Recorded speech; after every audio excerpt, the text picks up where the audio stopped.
Esse é o Transa Podcast. Ei, aí, gente, sejam todos muito bem-vindos a mais um episódio do Transa Podcast. O episódio de hoje é mais um vazante, que é um episódio entre temporadas, enquanto a gente espera a segunda temporada do Transa ir ao ar. Lembrando que a segunda temporada do Transa vai ter como tema masculinidades e a gente está aberto e pedindo para receber áudios, perguntas, inquietações, relatos, casos, questionamentos, enfim. Me manda um áudio sobre o que você pensa sobre esse tema. Se você já parou para pensar sobre masculinidade, de como você vê isso do lugar de onde você fala. Entre em contato com a gente pelo e-mail transapodcast@gmail.com ou pelas redes sociais mariatrica__ ou transapodcast_. O episódio de hoje vai ser um pouquinho diferente. Acho que o Vazante é um formato de episódio que cabe experimentações, inspirações e outras coisas. E no episódio de hoje a gente vai experimentar uma outra coisa. Já faz um ano que eu tô totalmente viciada em audiolivro. E escutar coisas que eu deveria estar lendo tá sendo muito interessante. Porque nem sempre a gente consegue ler e isso sempre gera uma frustração. Não só por não estar conseguindo e por achar importante e gostar mesmo de ler, mas também porque tem muita coisa foda escrita que eu quero acessar, assim. E o audiolivro, às vezes, ele é uma forma de eu conseguir acessar quando às vezes eu não tô conseguindo parar para ler ou não consigo ler na intensidade que eu gostaria. Porque às vezes mesmo retomando e tal, a nossa atenção tá toda cagada ultimamente, então parece pouco. E mesmo se você ler pra caramba, ainda assim é legal ouvir um livro também. É uma outra experiência que é massa. E eu queria trazer um pouquinho disso pra cá. E aí eu selecionei alguns textos e trechos de textos que eu gosto muito. E hoje eu vou ler um texto que o meu professor de filosofia leu pra minha turma quando eu me formei no 3º ano do ensino médio. E foi um texto que ficou andando na minha carteira por alguns anos. E até hoje, toda vez que eu releio ele faz muito sentido. Mesmo nas coisas mais bobas e clichês e meio barangas, porque tem alguns momentos do texto que eu acho muito cafona e meio nada a ver. Mas ainda assim, continua batendo forte, fazendo muito sentido. E eu acho que o autor desse texto é a melhor pessoa para ter dito isso. Porque qualquer outra pessoa ia fazer isso um discurso meio heróico. E, enfim, o David Foster Wallace, que é o autor desse texto que eu vou ler hoje, ele sabe da cafonice, do quão tosco é falar algumas coisas, mas ele sabe também do porquê que elas precisam ser ditas. E por isso que eu vou trazer essa leitura para cá. Espero que esse formato de episódio faça sentido aí também. Inclusive, por favor, me contem se chegou, se não chegou, se foi uma merda. Enfim, é isso. Aqui é um lugar para experimentar e para errar também, né? Defende o erro, senão seria uma hipócrita do caralho. Então, vamos nessa e boa leitura pra gente.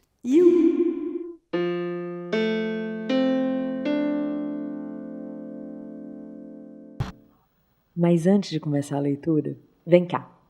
Bora testar um negócio. De onde você me escuta? Você consegue parar? Um segundo? Se sim, pare. Feche os olhos. Se não puder, firme seu corpo e olhe para um ponto fixo, ou para frente. Agora, respire. Deixe o ar entrar pelas suas narinas. 1, 2, 3, 4. Agora prenda o ar por 2 segundos. 1, 2. E agora solte o ar pelo nariz. 1, 2, 3, 4, 5, 6, 7, 8. Continue fazendo isso. E me escute. Me escute. A nossa cabeça não para de produzir distrações. Ela fica nos distraindo, produzindo imagens, lembranças, nos lembrando de tudo que temos ou deveríamos fazer. Ou então, o que aquele crush mandou mensagem ontem? Será que eu mandei a mensagem certa? Ai, eu esqueci de fazer isso, eu ainda tenho que passar no banco. Tudo o que fizemos, faremos, deveríamos ter feito, não fizemos. Mas não vai com essas distrações.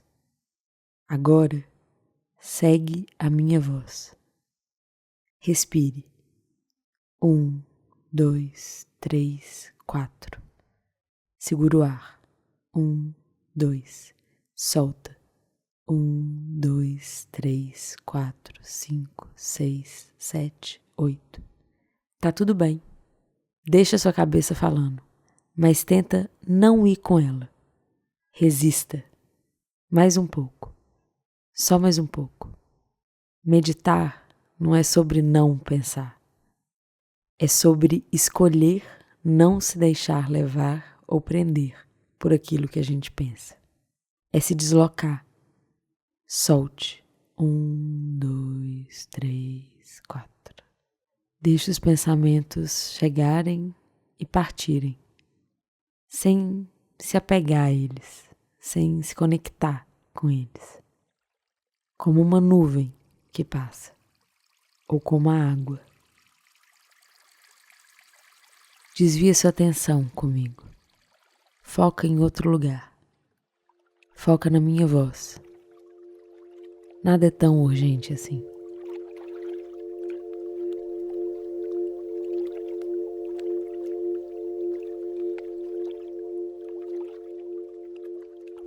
Há 2 peixes, jovens, nadando ao longo de um rio.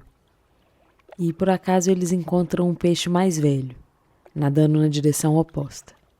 O peixe os cumprimenta dizendo: "Bom dia, meninos. Como está a água?"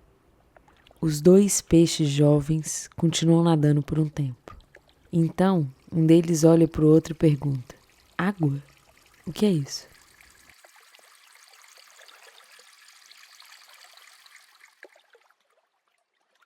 Saudações.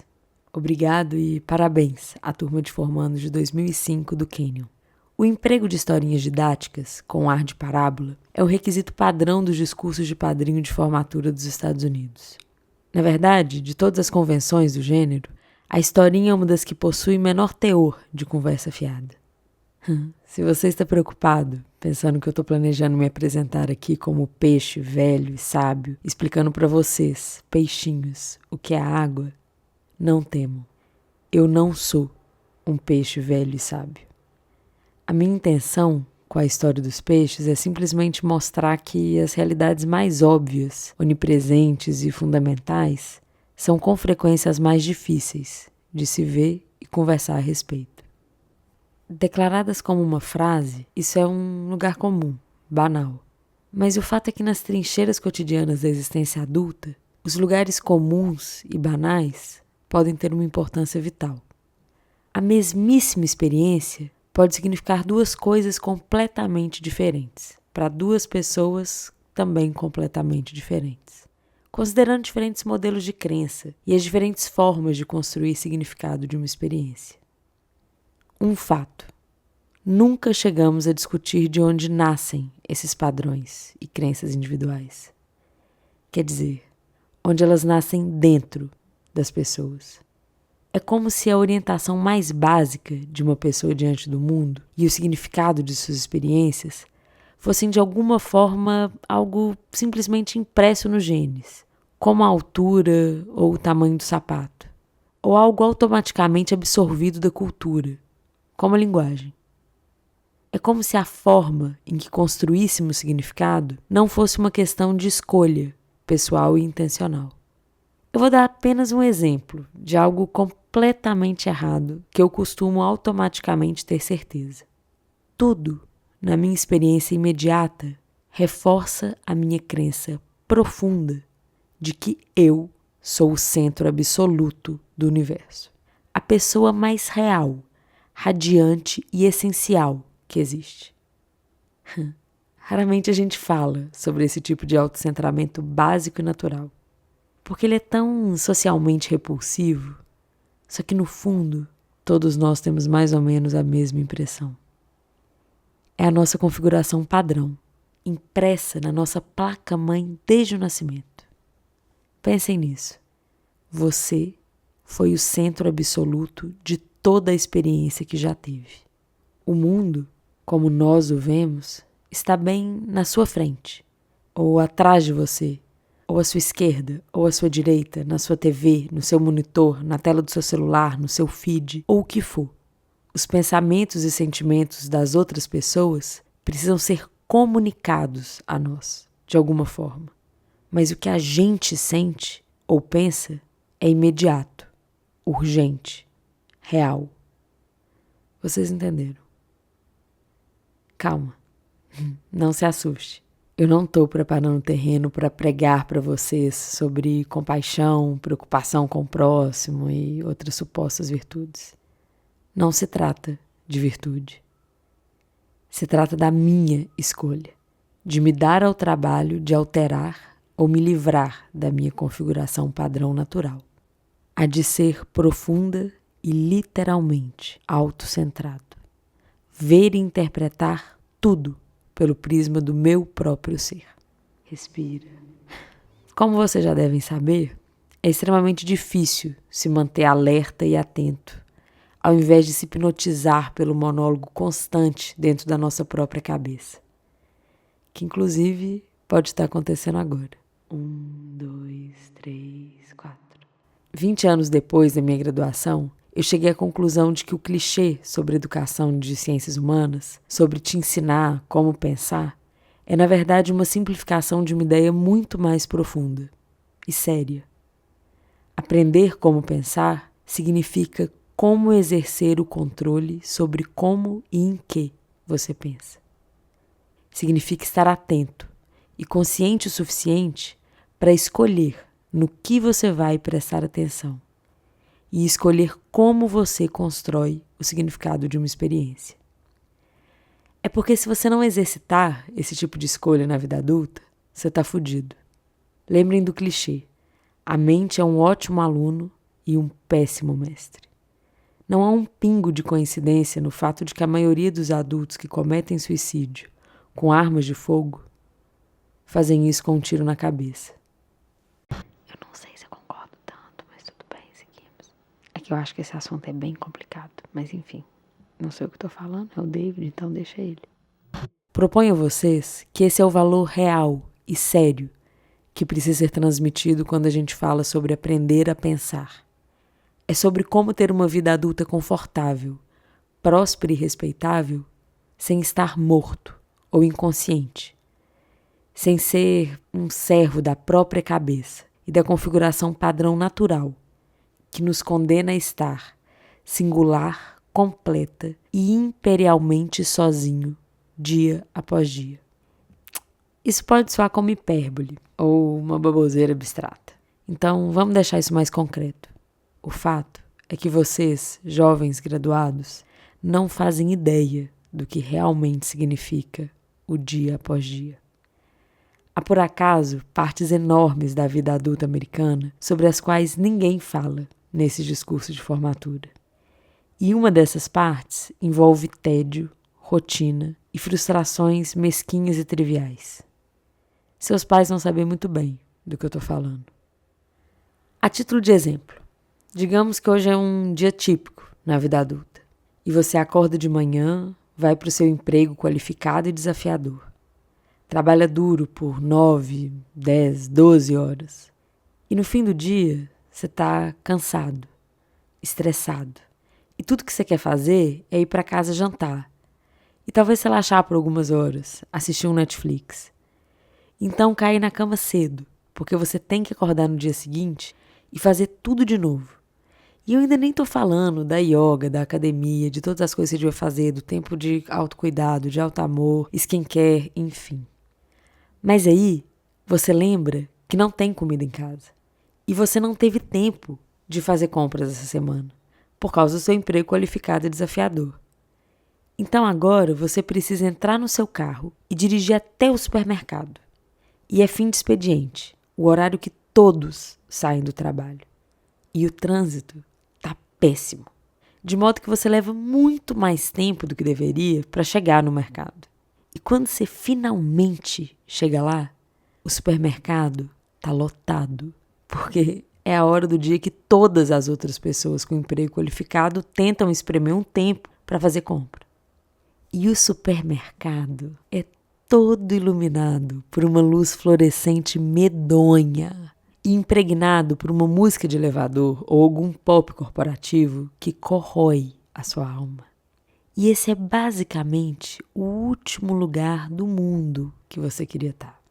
Mas é impossível entrar e sair rapidamente, porque você tem que vagar pelos corredores imensos, lotados, excessivamente iluminados por essa luz branca dessa loja para achar as coisas que você quer. E você ainda tem que manobrar o seu carrinho de compras enferrujado por todas essas outras pessoas cansadas e apressadas que também empurram carrinhos mais ou menos enferrujados. E é claro que também tem as pessoas idosas se movendo num ritmo glacial e as pessoas espaçosas e aquelas crianças que bloqueiam os corredores. E aí você range os dentes, solta o ar pelo nariz e tenta ser educado quando pede para elas deixarem você passar. Até que finalmente você pega tudo o que precisa para sua refeição noturna. E aí você descobre que não tem caixa aberta o suficiente, mesmo sendo horário de pico. E por esse motivo, a fila do caixa tá incrivelmente longa. O que é completamente estúpido e irritante, mas você não pode despejar sua fúria na moça agitada trabalhando no caixa. Até porque, obviamente, ela está sobrecarregada no emprego cujos níveis diários de tédio e de ausência de sentido ultrapassam a imaginação de qualquer um de nós nessa faculdade prestigiada. De qualquer modo, finalmente chega a sua vez no caixa. E aí você paga pela sua comida. Espera seu cartão ser autenticado pela máquina. E então escuta um "tenha uma boa noite", dito pela voz que é a absoluta voz da morte. Então você precisa colocar sacolinhas plásticas, frágeis, repulsivas e cheias de produto dentro do carrinho, com uma rodinha que puxa para a esquerda, levando você à loucura.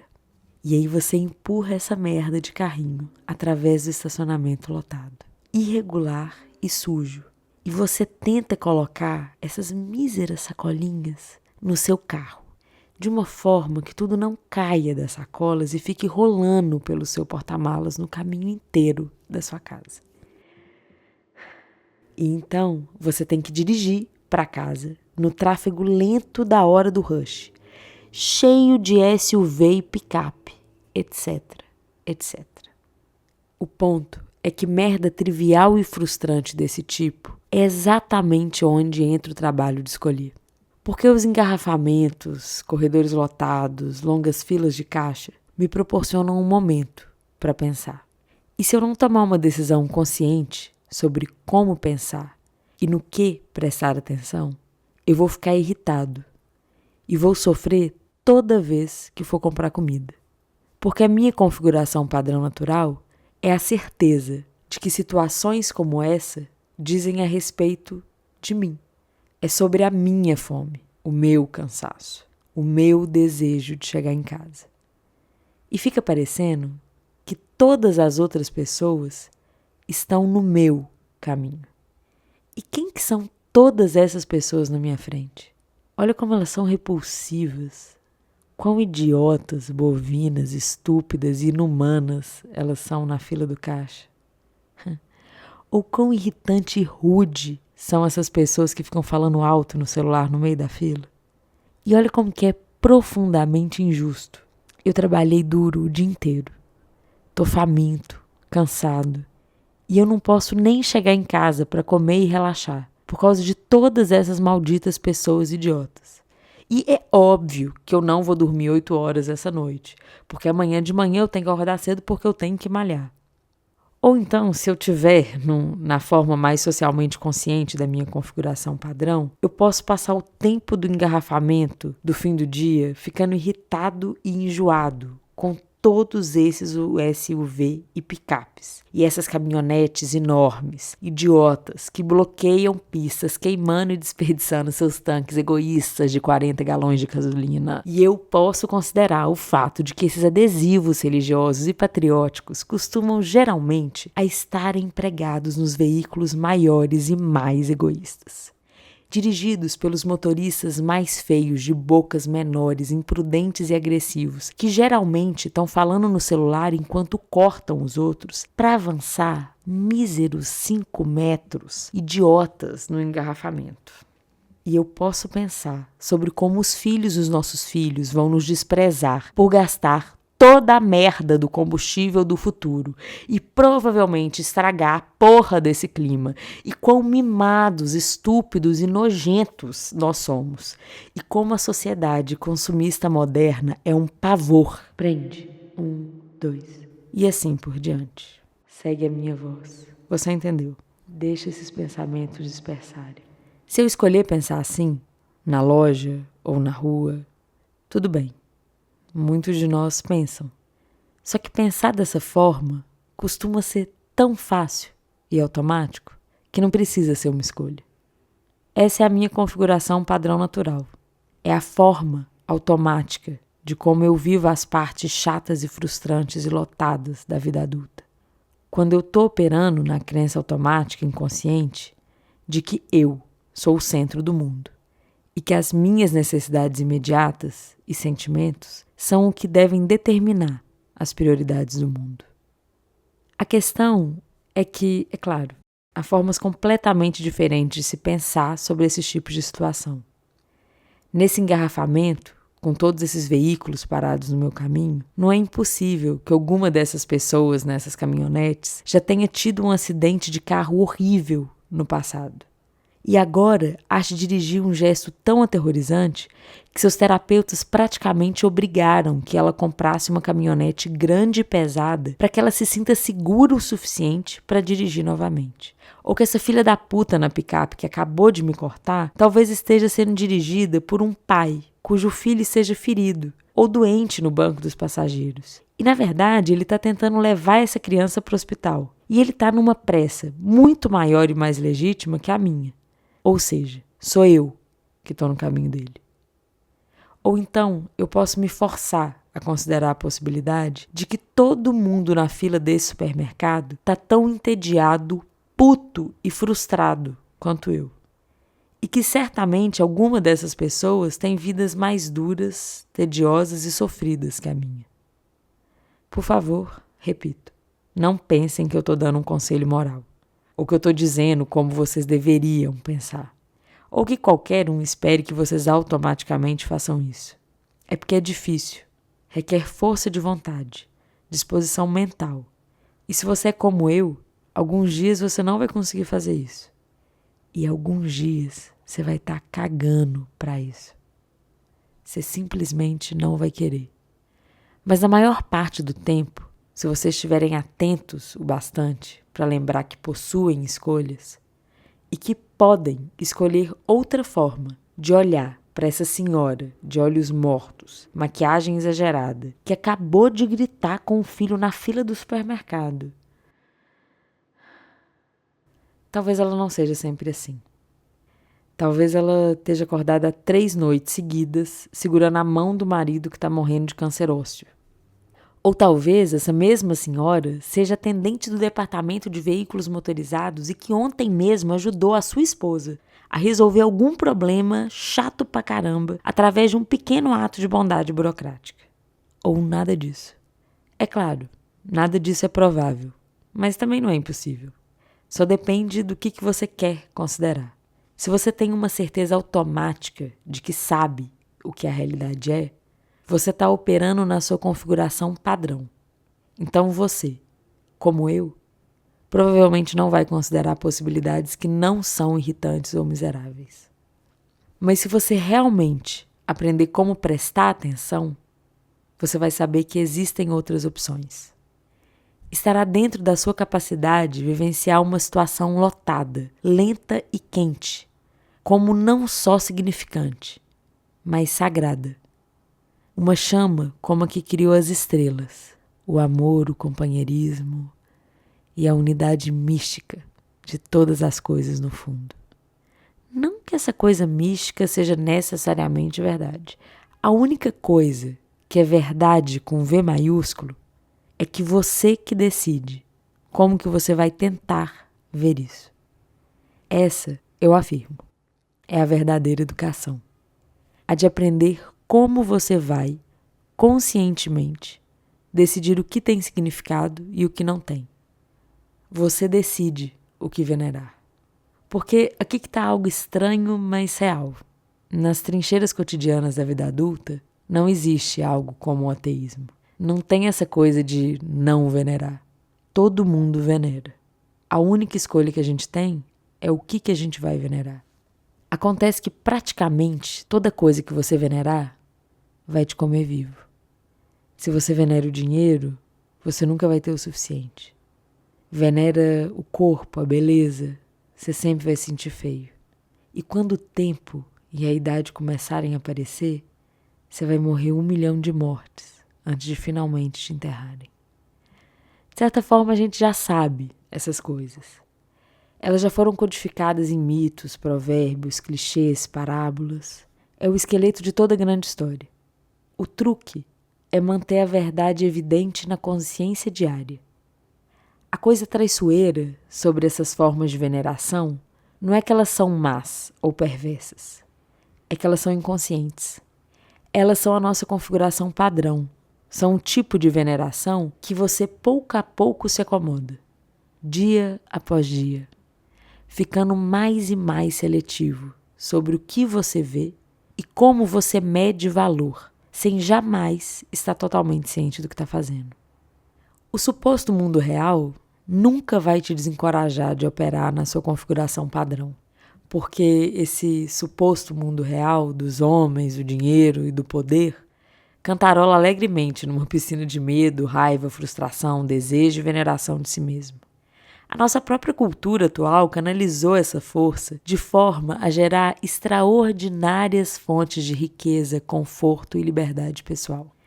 Essa liberdade da gente ser senhor dos nossos pequenos reinados individuais, do tamanho das nossas caveiras, sozinhos no centro de toda a criação.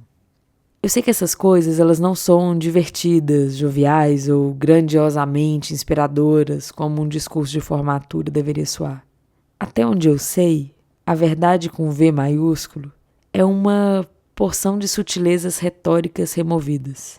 Vocês estão livres para pensar o que quiserem sobre isso. Mas, por favor, não rejeite tudo isso como um sermão hipócrita. Nada disso é realmente sobre moralidade, religião, dogma ou questões fantasiosas sobre vida após a morte.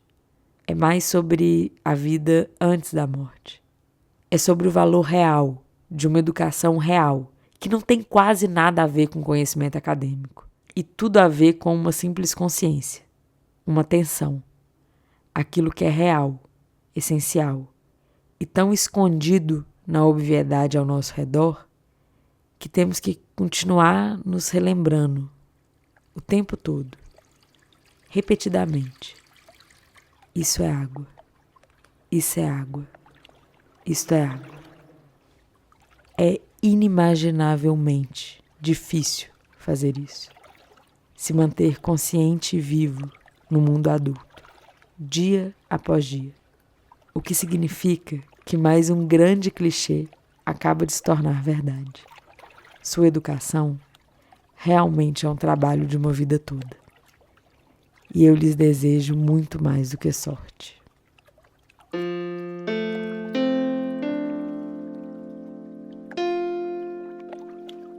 Discurso de David Foster Wallace para a turma de graduandos de Ciências Humanas do Kenyon College, em Ohio, em maio de 2005. David Foster Wallace é um dos grandes nomes da literatura americana, principalmente dessa safra literária contemporânea. Esse discurso é nomeado com o título Isso é Água. Foster Wallace nasceu em 1962 em Nova York, formou-se em língua inglesa e filosofia. Era desconhecido no Brasil até suas primeiras traduções chegarem até aqui, com breves entrevistas com homens hediondos, ou Ficando Longe do Fato de Estar Meio Longe de Tudo, que era um livro de ensaio. E ele entrou de vez no mapa mundial dos grandes autores com o livro Graça Infinita. Transa. Lembrando sempre que compartilhar esse episódio ou o episódio que você gostar pelo WhatsApp, pelas redes sociais, Instagram, Twitter, enfim, é sempre muito importante. E que estamos abertos para patrocinadores caso queiram investir no Transa e ver a segunda temporada acontecendo lindamente financiada. Vamos realizar esse sonho, galera. Vem junto! E é isso, bora junto e até o próximo episódio.